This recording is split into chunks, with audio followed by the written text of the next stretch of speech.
So why don't you introduce yourself and tell me a little bit about your early dance training and how you came into all this. Okay, well, my name is Ray Terrill, and originally from the Pacific Northwest.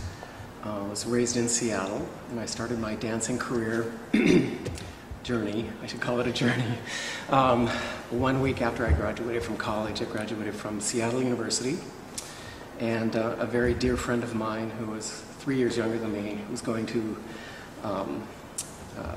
Arizona State University, was a dance major, and she had come home for the summer vacation. We happened to be out on a picnic that day, and it kind of lasted a little bit longer than we thought, and she said, "Ray, I'm supposed to be at a workshop tonight. Can you give me a ride to that workshop?" And I said, "Sure, I'll give you a ride to that workshop." So we went to the workshop, and it was a summer intensive workshop for Martha Graham. The company was Repertory Dancers Northwest, which was considered a satellite company, an official, legitimate licensed satellite company from Martha Graham. The artistic director was Phyllis Legers.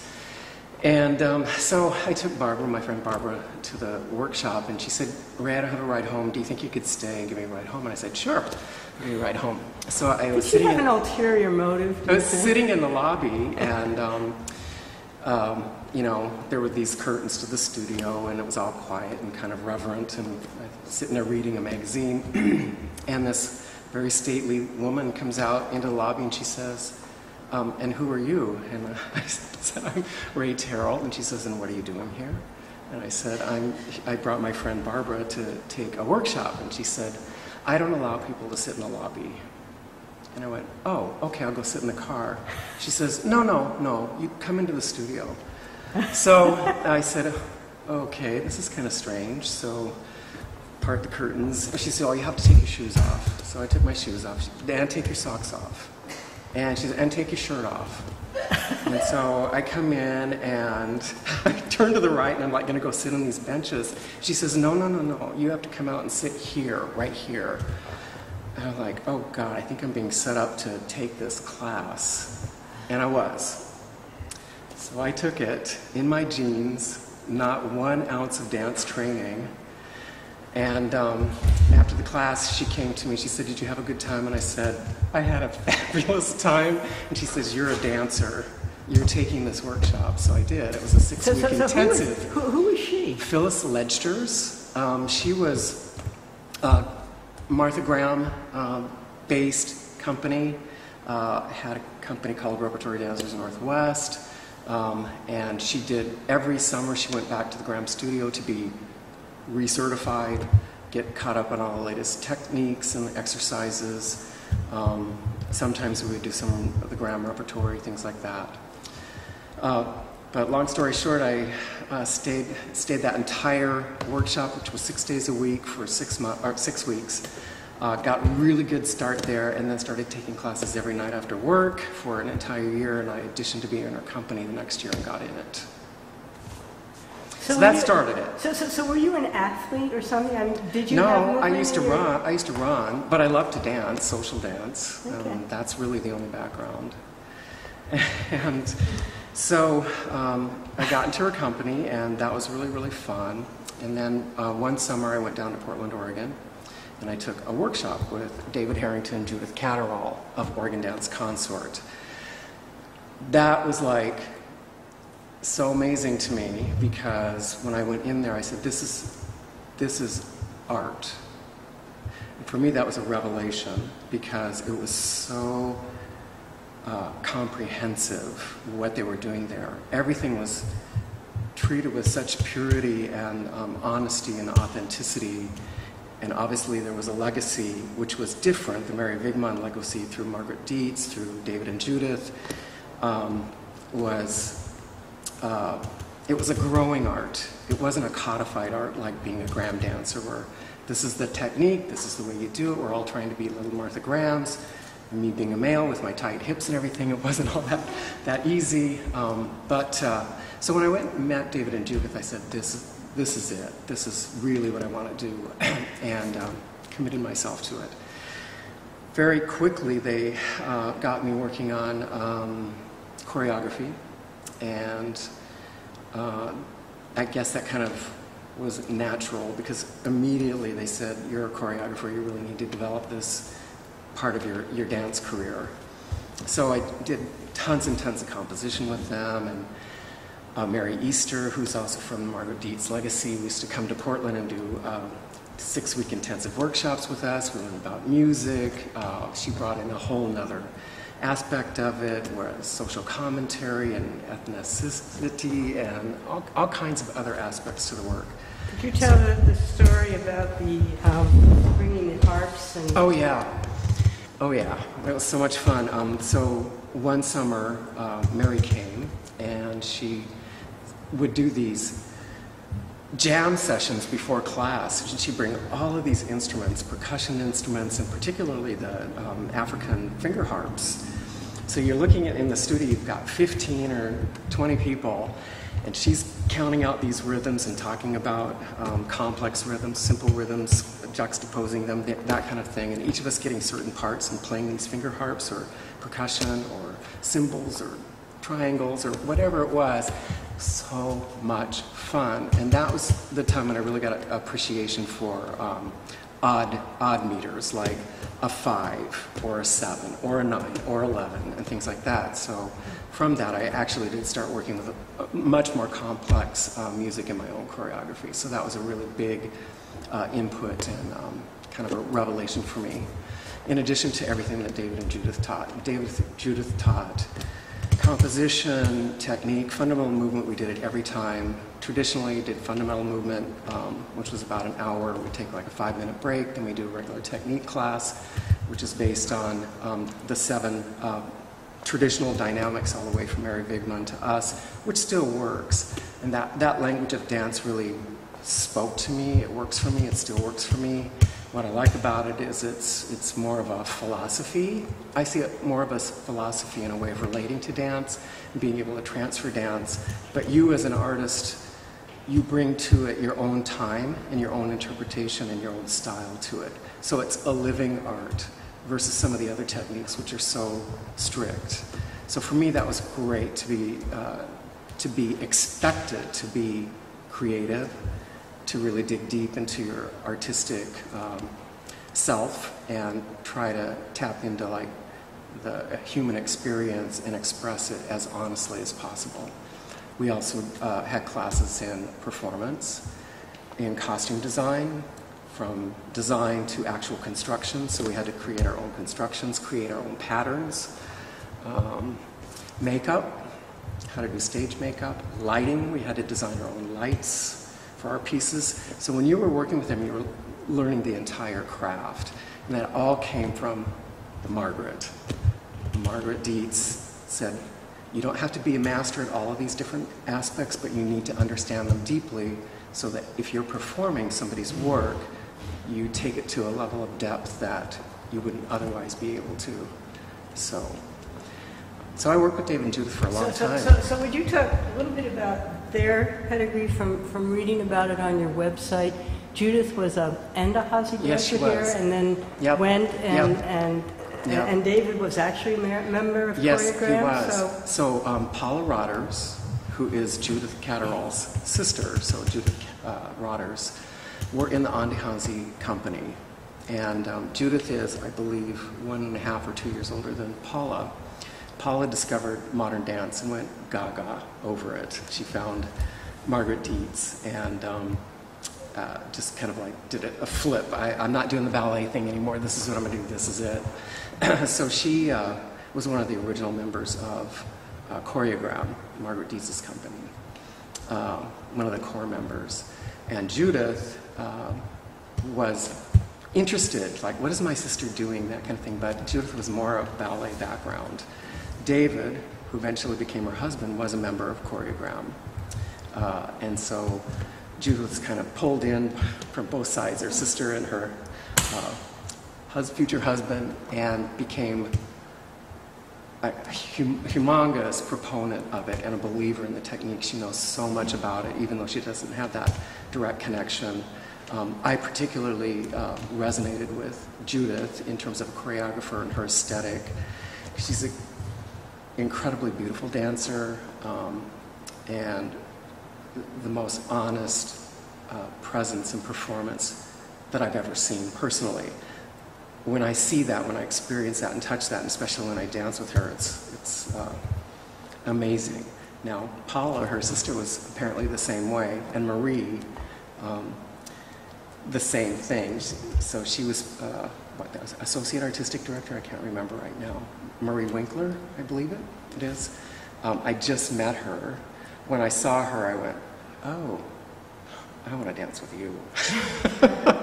But yeah, so that's kind of how I found it. Now, I found them in Oregon, where they'd come down from Choreogram. Then it became the Terry Stoner Dance Company. Through a CETA grant, the Choreogram was invited to come to Portland, Oregon, move the company, lock, stock, and barrel, to Portland, Oregon, with legitimate funding, and they created the Terry Stoner Dance Company. So was that the Spira? Spira, from Choreogram to Spira, and then Spira transformed itself into the Terry Stoner Dance Company. Then there was kind of a split in some of the company members, and then part of it became Oregon Dance Consort, which was David Harrington, Judith Catterall. I enter about 7 or 8 years later after that. After working with them for about 3 or 4 years, they invited me to be associate artistic director. So I worked very closely with Judith Catterall. David became the technical director of the company, and it was a really good time for a long time, until I got moved out here to the Twin Cities. So is that where you were in the fundamentals of movement, was from Judith? Yep, very first day I went to class in 1980. We did fundamental movement, and I thought, oh my goodness. This is intense, but I saw the value of it, and we did it every class, and then did a technique class immediately following, and then we usually either did repertory or composition after that. It was a normal day, so it was really cool. And then when I started teaching it, they said, you also have to teach, so I started teaching. But I had been teaching in Seattle, so it wasn't totally foreign. But when I started teaching it, I always included fundamental movement because I wanted people to have an appreciation about how healthy it is. It looks unhealthy, but it's extremely healthy because it really concentrates on the core, the hips, the spine, and when the hips and the spine become extremely strong, then you can have the release and the control of your limbs, your head, your torso, your legs. They become much more fluid, much more articulate, much more controlled if you have a strong center. When you don't have a strong center, you can't do it.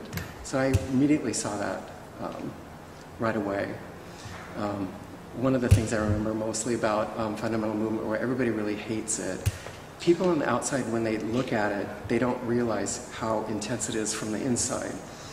One summer, this workshop, I had this man come to class, and he was kind of a jock and kind of a football kind of guy, and he's taking the workshop from me, and at the end of it, he went, "That is the most humbling experience I've ever had in my life." And I'm like, you know, top-notch rock climber, I'm a football player, all this kind of stuff. And he was, to me then I thought, oh, okay, then we are doing something pretty intense here. What brought you to the Twin Cities? A couple things. Mostly at the time, this was in 1994, I was the executive director of the Oregon Dance Alliance, which we modeled after the Minnesota Dance Alliance. There was a lot of interplay and connection between the Minnesota Dance Alliance. With David Harrington and Judith Catterall, we created the Oregon Dance Alliance. Judith was the first founding president for the first 3 years, and I became the executive director for the next 3 years. Funding for the arts at that time was abysmal, horrid. And it got so bad that studios were closing, in Oregon, it was an interesting proposition because the Oregon Arts Commission received a directive from the National Arts Commission that they had to decrease the funding down to this bare minimum at that point. So the Oregon Arts Commission decreased their staff to 3 to 4 people, and most of them were part-time. They were trying to take care of all the artists in the entire state, and so they made this decision, which I think was quite wrong, but they made this decision that if your annual budget was not over either $200,000 or $250,000 a year, you no longer qualified for funding, and that was one of our major funders. That had a huge impact. A lot of studios went under, a lot of companies went under. Basically, dance went underground during that period of time.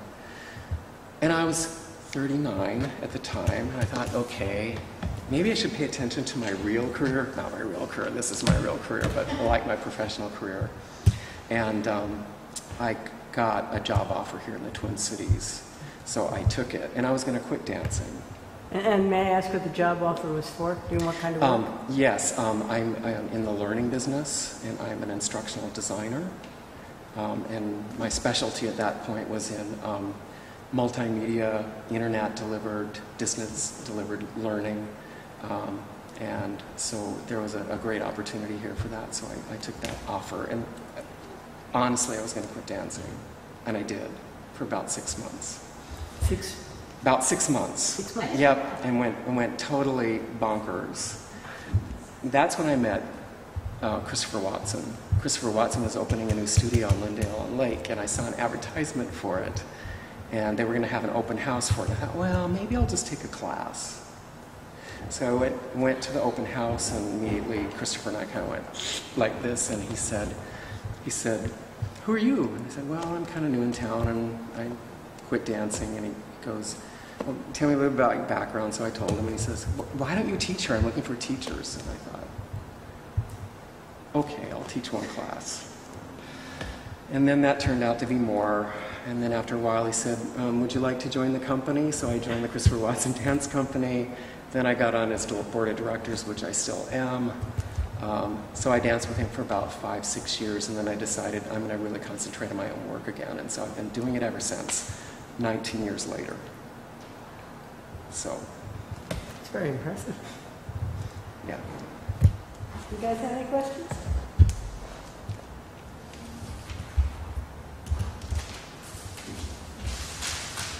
Anyone want to ask him? How long did you dance? What? How long did you dance? For about 5 to 6 years. Yeah. Yeah. In the company now. Yes. Yes. And then I was doing my own work on the side, and teaching and working. Yeah. And now I'm just working and teaching and choreographing and dancing, but my own work. Yeah. Are David and Judith still out on the West Coast, Oregon? They're in Oregon yet, in Portland, Oregon. Still doing no dance stuff? No dance at all. So I'm their, I'm their protege. What did you think from the Centennial when you were down there? What did you come back with? It was really interesting for me. I've always heard everything third hand, right? But the stories were like so intense. But I knew that, I mean, the work is very profound, and just everything about it is so profound. So because I had heard things third hand, it would be a revelation for me to go and kind of rub shoulders with all these people and actually see the archive and the legacy, and to have that many people show up for something that happened so many years ago is amazing. It was amazing. All these people have so much reverence for her, respect for her. It changed their lives. It changed my lives. Way later, I'm still doing it, for heaven's sakes. It's deeply satisfying, the work. It's ever growing and changing. It demands so much of you that, you know, every time you go out and create a new piece or go out and do a new performance, it's a new demand on yourself. So I find it's a living art, it's a growing art. And watching all of these people, not all of them are still involved in dance, but a lot of them still are involved in dance in many shapes and forms. So for me, it's sort of like a validation point about how important this is and the legacy and the responsibility that I carry on to my company members and people that take my class. Honestly, I wish a lot more people would come and learn about this because there's a lot of value to it. But the art form is, you know, it's extremely, the dance world is extremely diverse now. And it takes special kind of people that will really commit to this aesthetic, per se. But it was great. I particularly enjoyed looking at the costumes, looking at the construction, the stitching techniques, things like that. Looking at all the old programs, the reviews, the photographs. It was really moving, quite moving. You talk a little bit more about the costumes like we did before we went on tape. You were talking about reinforcement, and you're saying different kind of stitching for someone who doesn't sew. Tell me. Yeah, so traditionally what Margret would do is that she would draft her own patterns in muslin, and you create the whole outfit in muslin to see how it's going to move, what it's going to look like, and then you actually basically alter the pattern on the dancer so that when you do it on the final fabrication, it's going to be right. And what I noticed with hers is that she has all this underlayer, which gives sort of a strength. It's sort of like a underpinning or an extra layer of fabric, at least for the torso area and sometimes in the hips area, that just gives the piece a lot more strength, because dancing in costumes is so intensely brutal on the fabric. And that really helped. And I looked at the way she stitched things when she always did like four stitches around on the hems, on the sides, any place that was stressed. It's really interesting to see how she crafted the sleeves, a lot of gussets, things like that. It was interesting for me. But also too that her use of like overlaying a pattern on top of the fabric, which will create a design. So when the skirt's moving, you see another line or something. I don't know, it's just very interesting. Is there anything that you thought I should have asked you that I didn't, or anything else you would like to say? No, other than the original company members, so it was Paula Rotters, who's a dear friend of mine, really great artist, and I met Marie Winkler for the first time, and I could just sense there was something really great about her. Now, about 6 years ago, I met her former husband, originally named Terry Stoner, now Gabe Stoner, and I got to interview him very intensely and see his photographs, that all he had for Margret Dietz, as well as Mary Wigman photographs. So I got to hear from him too, his side of the story. One of the things that I thought was really interesting that Terry told me was that Margret never, ever, ever wanted a company. She didn't want the responsibility. She didn't want the hassle, mostly the responsibility of it. And Terry and Marie went to her and said, if you're the artistic director and we do everything else, would you consider this? And she finally relented. And that was the beginning of Choreogram. So I think that's really important to know. Now, that's what I've heard through Terry, and so I think he'd probably know. So when you intensely interviewed him on what? On tape? On just everything I wanted to know about the technique. But it's on tape. It's on tape, video so is there tape. any way we can get Yes, I copies can from give the it to you. archives? Yes, I can give it to you. That would be very cool. Yeah. That would be terrific. Would absolutely share I love it it. with You know, you just kind of keep digging Yeah. down and something else hits Yeah. its head and you go, great, Yeah. good. I have it on tape that you'll let me borrow it to make a copy of, so that's cool. Great. Yeah. No worries. Great. Okay. Terrific. Thanks. Thank you very much. You're welcome. Thank you. Yes. Okay, so one of the things that I learned particularly through Judith Catterall, and that's in terms of costuming, and she gave me a passion for creating my own costumes. So I don't create all my own costumes. Some of the stuff I do off the rack or vintage, but the majority of my costumes, I'd say probably 80%, I do craft myself. Judith Catterall was just a silk junkie, and she apparently said Margaret was a silk junkie too. That there's nothing like natural fabric, whether it's wool or silk, mostly silk, that the way it moves and informs the dance and all that kind of thing is just really great. So Judith taught me how to dye. We always buy raw silk. And we have this vendor that we buy raw silk from. It's in Vietnam. And they have all kinds of these fabulous silks, all different kinds. So one of the funnest things for me in costume design is to look at these little swatches and pick out the different kinds of silks, the different weaves, whether it's raw, whether it's refined, thin, gauze, heavy, or whatever. And so I have a tradition to try to use silk in all my costuming. Did you do the costumes last night? No. Oh. Megan's mother did. Oh.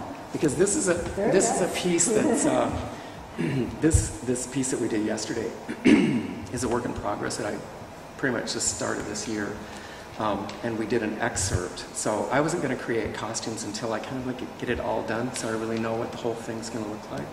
But Megan had these costumes, and they were like perfect. The palette's great for outside, and her mom made them, and they were absolutely fabulous, and you guys looked great. Cool. Yes. Any other questions? I'll turn off the camera. All right. So